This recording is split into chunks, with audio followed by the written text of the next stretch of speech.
जय हिंद। हम लोग 2D ज्योमेट्री का मोस्ट इंपॉर्टेंट क्वेश्चन देखेंगे तो चालू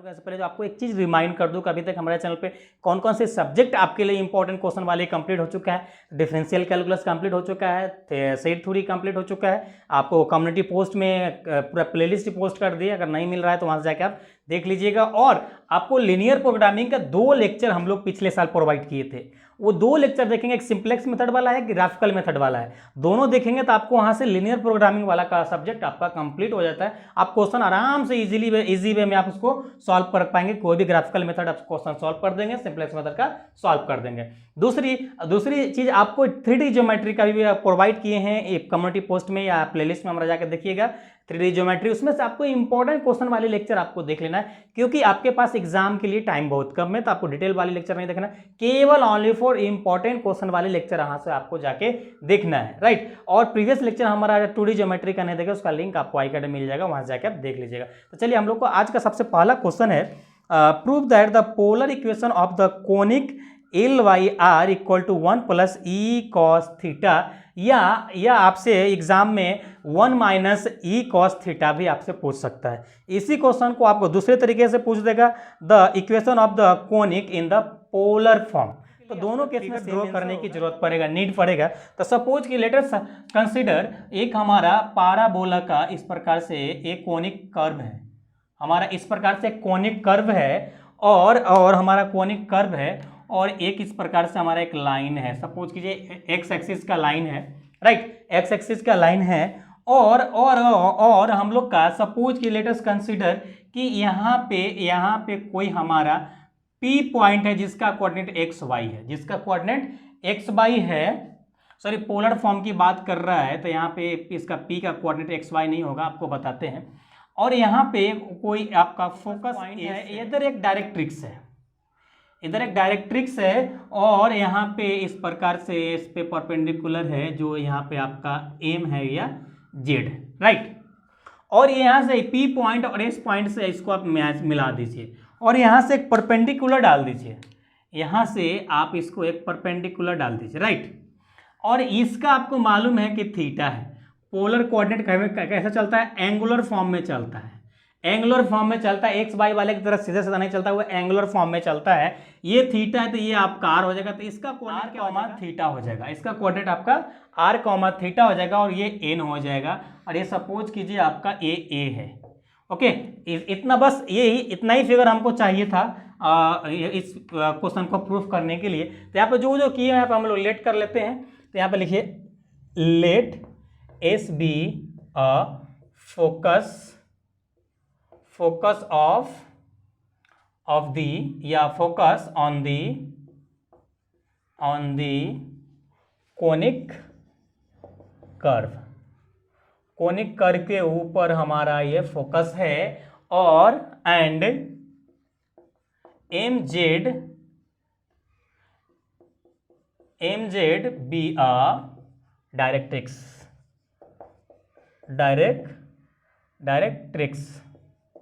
ओके, डायरेक्ट्रिक्स है, और यहाँ पे let P point R comma theta be a any point on the conic लिख के छोड़ दीजिए, या कोनिक कर्व लिख दीजिए, कोई दिक्कत नहीं है, कोनिक कर्व भी लिख सकते हैं। ओके, चलिए नाउ देखिए, अब वी नो दैट, आप जानते हैं, वी नो दैट, आप क्या जानते हैं यहाँ पे SP divided by SN, SP divided by PM,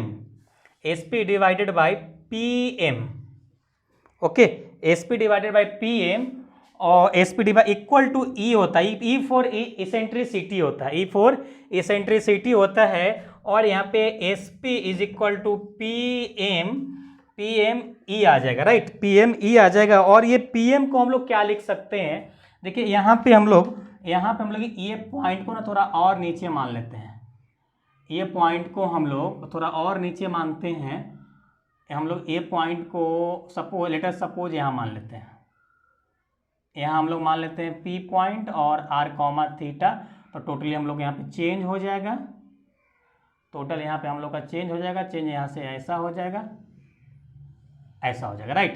तो यहाँ पे ये थीटा आ जाएगा, ये R आ जाएगा, और यहाँ से एक लाइन है जो LE है, LE है। अब एक बात बताइए, PM यहाँ से आपका PM यहाँ है, तो PM का है या LE का है? PM को हम लोग क्या लिख सकते हैं, SZ माइनस SN। PM को हम लोग क्या लिख सकते हैं, SZ minus SN E SE। अब यहाँ पे आगे सॉल्व करते हैं हम लोग, तो SP बराबर SZ है, तो इसको हम लोग LE लिख सकते हैं माइनस SN लिख सकते हैं इक्वल टू E लिख सकते हैं, राइट। इस E से मल्टीप्लाई कर दीजिए, तो यहाँ पे ELE आ जाएगा माइनस ENS आ जाएगा, राइट। SL यहाँ पे ये पॉइंट यहाँ से जाता है, ये पॉइंट हम लोग का यहाँ से जाता है, ये L इधर कर दीजिए और E इधर कर दीजिए, राइट। तो यहाँ पे SL यहाँ पे ये हाफ होता है और ये दोनों बराबर 12 होता है लेटस रेक्टम, तो ये आधा सेमी लेटस रेक्टम होता है, फुल लेटस रेक्टम होता है। तो यहाँ पे हम लोग इसको L लिख सकते हैं और ENS लिख सकते हैं, राइट। अब SP बराबर हम लोग के यहाँ पे R है और L माइनस NS है। अब देखिए NS हमको ये चाहिए, तो ये हम लोग का यहाँ पे क्या है, ये हम लोग यहाँ पे राइट एंगल ट्रायंगल बन रहा है, यहाँ इसे बनाते हैं, चलिए यहाँ पे इस प्रकार से हमारा है, इस प्रकार से है, यहाँ थीटा है, यहाँ 90 डिग्री है, ये R है और ये आपका P है, ये S है, ये N है। तो आपको ये चाहिए होगा, तो यहाँ पे कॉस वाली फॉर्म लग जाएगा, तो यहाँ से लिख सकते हैं cos theta is equal to PR by SN। यहाँ पे अगर SN मल्टीप्लाई करेंगे, सॉरी बेस आएगा ना, SN is equal to R आएगा, यहाँ से मल्टीप्लाई करेंगे तो SN equal to R cos theta आएगा, राइट।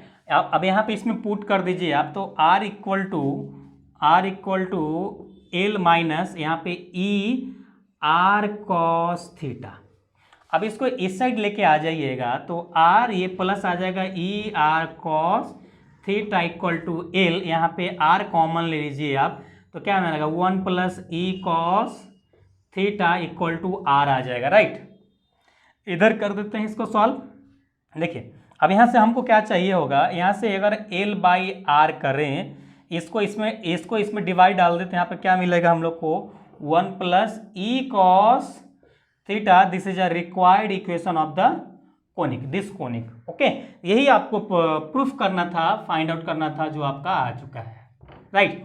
अगर इसी में अगर माइनस आपसे पूछ दे जाए, इसी में अगर आपसे कहे भाई हमारा 1 माइनस E कॉस थीटा आप प्रूफ कीजिए, तो कैसे करेंगे, तो देखिए उस केस में क्या होता है, ये एंगल ये थीटा लिए, तो ये एंगल यहाँ से यहाँ क्या होगा, यहाँ से यहाँ आएगा पाई माइनस थीटा, क्योंकि टोटल आपको मालूम है 180 डिग्री, 180 को हम लोग पाई लिखते हैं, तो पाई माइनस थीटा आ जाएगा। तो यहाँ पे रिप्लेस कर दीजिए, तो यहाँ पे लिखिए replacing pi minus theta in replace of theta. जब इसको थीटा की फॉर्म में रिप्लेस करेंगे तो L by R is equal to 1 minus E cos theta आ जाएगा। क्यों भाई, क्योंकि आपको मालूम है जब ये एंगल में रखेंगे pi minus theta equal to minus cos theta, okay. तो ये आपका this is a required equation. तो आई होप ये आपको दोनों क्वेश्चन समझ में आ गया होगा। देखिए अगर आपसे क्वेश्चन में ये पूछता है तो सेम यहाँ तक आना है, यहाँ तक आके छोड़ देना है, आपको आंसर आ जाएगा, एक इक्वेशन प्रूफ हो जाएगा। अगर आपसे पूछे कि नहीं आपको ये वाली प्रूफ कीजिए, तो टोटल यहाँ से लेकर यहाँ तक सेम आना है और यहाँ आगे थीटा रिप्लेस कर देना है, ये आपका यहाँ प्रूफ हो गया। तो दोनों क्वेश्चन का आंसर एक ही सॉल्यूशन में है, ओके। तो आई होप ये क्वेश्चन अच्छे से समझ गए हैं, तो अभी तक लाइक नहीं किया तो लाइक करते हैं, सब्सक्राइब नहीं किया तो सब्सक्राइब करें। चलिए इसको रन कीजिए, फिर आगे देखते हैं। चलिए हम लोग का नेक्स्ट क्वेश्चन है, find the condition that the line Lx plus M by plus N equal to 0 may be a normal to the ellipse x square by a square plus y square by b square equal to 1 आपको दिया हुआ है। देखिए तो ये question क्या बोल रहा है कि एक इलिप्स है, क्वेश्चन बोल रहा है कि एक इलिप्स है आपका, इस प्रकार से इलिप्स है एक, ओके। एक इलिप्स है और इलिप्स पे एक सपोज कीजिए, लेट अस सपोज कि एक यहाँ पे एक टेंजेंट लाइन इस प्रकार से पास हो रहा है और इस पे एक नॉर्मल है, इस पे एक नॉर्मल है जिसका P पॉइंट है, जिसका कोऑर्डिनेट A cos फाई और B sin फाई है, B sin फाई है। तो आप इसको प्रूफ कीजिए, इसका कंडीशन बताइए कि क्या होगा, इसका कंडीशन क्या होगा। सबसे पहले हम लोग लेट करेंगे, let phi be eccentric angle है यहाँ पे एंड एनी पॉइंट, आपका ये पॉइंट हम लोग मान लिए ऑन द इलिप्स को मान लिए। ओके, नाउ आगे हम लोग सॉल्व करते हैं इसको। नाउ आप जानते हैं, वी नो दैट जब भी ऐसा रहता है कंडीशन, तो इस केस में हम लोग ऐसा लिख सकते हैं a x sec alpha minus b by cosec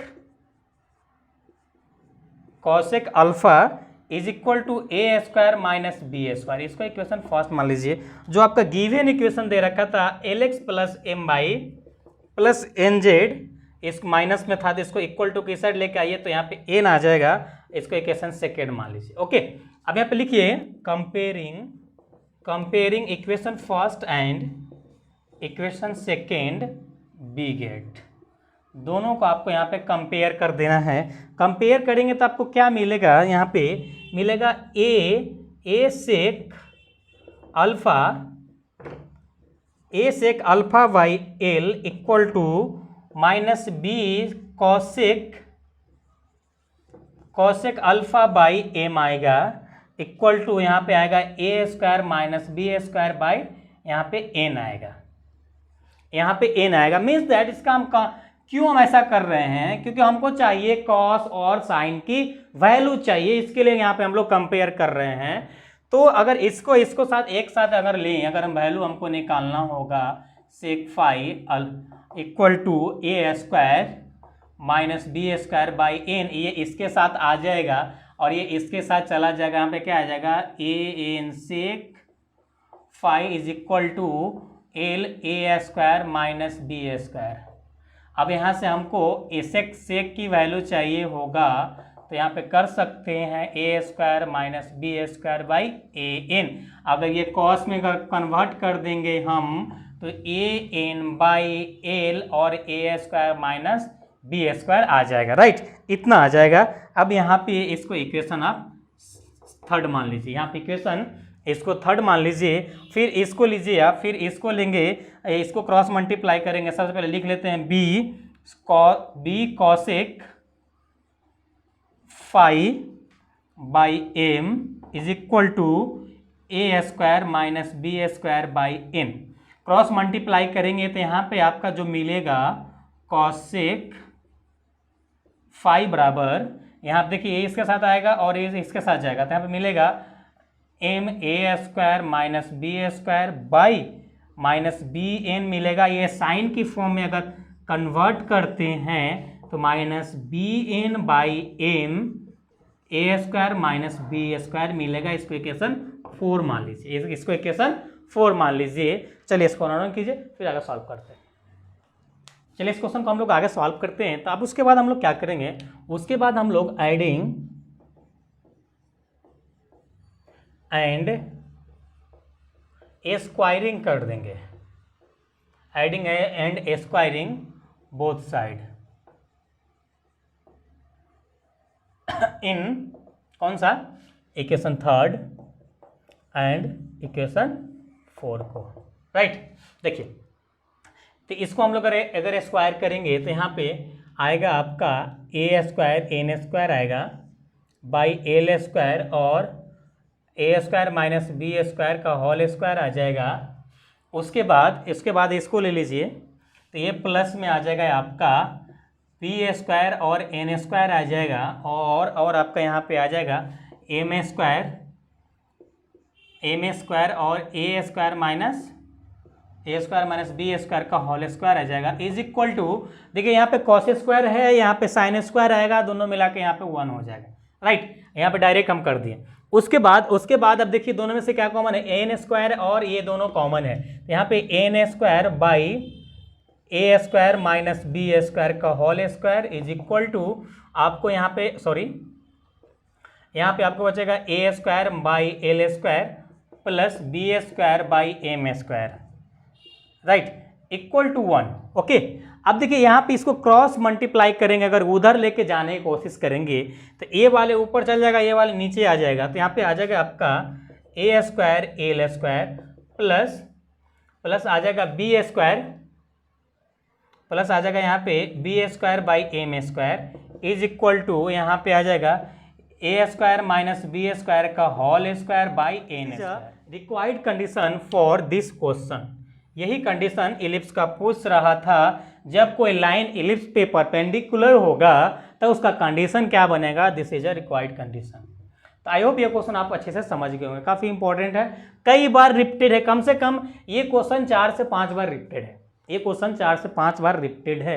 तो ये क्वेश्चन आप अच्छे से समझ लीजिएगा, कोई भी डाउट नहीं, आइए सेम आता है, इसमें कोई चेंजेस नहीं होता, क्योंकि ये सब जितने भी फर्स्ट क्वेश्चन ये क्वेश्चन सब थ्योरम है, इसमें कोई चेंजेस नहीं होता, रट के जाइए आपका काम हो जाएगा। ओके, चलिए इसको रन कीजिए, फिर आगे देखते हैं। चलिए हम लोग का नेक्स्ट क्वेश्चन है, find the equation of the chord of contact of tangent draw from the point x1 by 1 to the ellipse x square by a square plus y square by b square. ये question समझिए, question बोल रहा है कि दो tangent है उसका find out करिए कॉर्ड ऑफ कॉन्टेक्ट।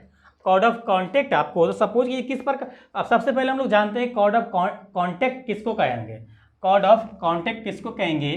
सबसे पहले सपोज कीजिए आपके पास एक इलिप्स है, ये इलिप्स है और इस पे एक टेंजेंट है, यहाँ से P पॉइंट से एक टेंजेंट पास कर रहा है इस प्रकार से, यहाँ पे P है, इसकी कोऑर्डिनेट सपोज कि x1 और y1 है, और यहाँ पे एक पॉइंट है, एक पॉइंट यहाँ पे, एक पॉइंट वहाँ है, एक पॉइंट यहाँ है,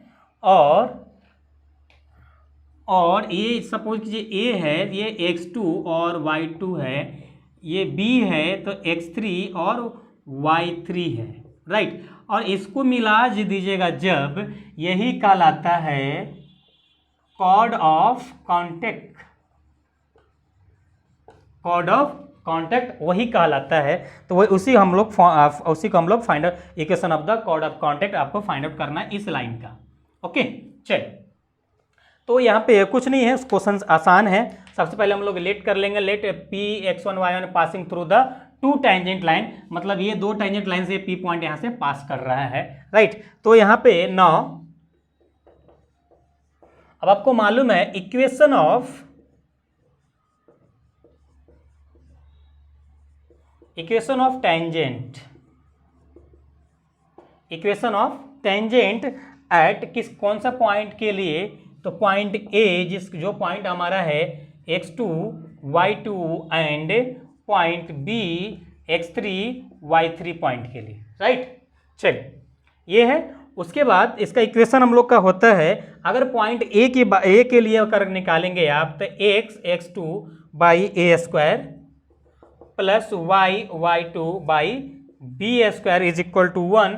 इसको इक्वेशन आप फर्स्ट मान लीजिए, इक्वेशन फर्स्ट मान लीजिए। अगर पॉइंट B के लिए निकालेंगे equation of the tangent x3 और ए स्क्वायर प्लस y3 और बी स्क्वायर इस इक्वल टू 1, इक्वेशन इसको सेकेंड मान लीजिए। ओके, और उसके बाद if passing through the point P x1 और y1 से, ये आपको मालूम है कि ये दोनों जो टेंजेंट है पास कर रहा है, if passing through the tangent, यहाँ पे थ्रू दी टेंजेंट कर दीजिए, यहाँ पे टेंजेंट कर दीजिए, ज़्यादा अच्छा रहेगा। Through the tangent point P x1, y1 से पास कर रहा है। जब ऐसा है, बात ऐसा है, तो यहाँ पे काम कीजिए, इसको आप x1 और x2 कर सकते हैं, a square plus y1 y2 और इसको बी स्क्वायर कर सकते हैं, इक्वल टू 1 कर सकते हैं, राइट। चलिए, ये कर सकते हैं, इसको भी x1 x3 by a square plus y1 और y3 by b square equal to 1। इसको इक्वेशन आप एक काम कीजिए, यहाँ पे थर्ड मान लीजिए, इसको 4 मान लीजिए। अब ये दोनों इक्वेशन से क्या बोल सकते हैं, दोनों इक्वेशन से ये बोल सकते हैं कि अगर सपोज कीजिए लेट अस कंसिडर कि ये दोनों पॉइंट हमारा इस प्रकार से आ जाए x, y और x, y मीन्स दैट कि दोनों पॉइंट अगर इक्वल हो गया तो इसको हम लोग बोल सकते हैं फ्रॉम इक्वेशन 3rd एंड 4 से ओके। क्या बोल सकते हैं कि यहाँ पे x1 by a square plus y1 by b square equal to 1, right. कैसे? सपोज कि दोनों पॉइंट हमारा सेम ही है, इसके लिए यहाँ पे सेम तरीके से पास किया है। This is a required condition of equation of the code of contact. यही आपका फाइंड आउट करना था यहाँ पे। आपका जितने भी क्वेश्चन बताएं आपको, जितने भी क्वेश्चन बताए 2D का आज का, आपको अच्छे से समझ में आ गया होगा, काफ़ी इंपॉर्टेंट था। सभी ये सब थ्योरम है, इसमें डिजिट कोई वैल्यू चेंज नहीं हो सकता है। तो अगर आपको किसी प्रकार रट के जाना है एग्जाम में अगर नहीं कुछ समझ में आ रहा है तो रट के जाना है, क्योंकि सेम क्वेश्चन आपके एग्जाम में। तो आई होप ये इस लेक्चर से आप सेटिस्फाई हैं तभी जाकर लाइक नहीं किया तो लाइक करते, अभी तक सब्सक्राइब नहीं किया तो सब्सक्राइब कर ले और बेल आइकन को दबा दे। चलिए हम लोग फिर मिलेंगे नेक्स्ट लेक्चर में, जब तक अपना ख्याल रखिए। Thanks, love you all.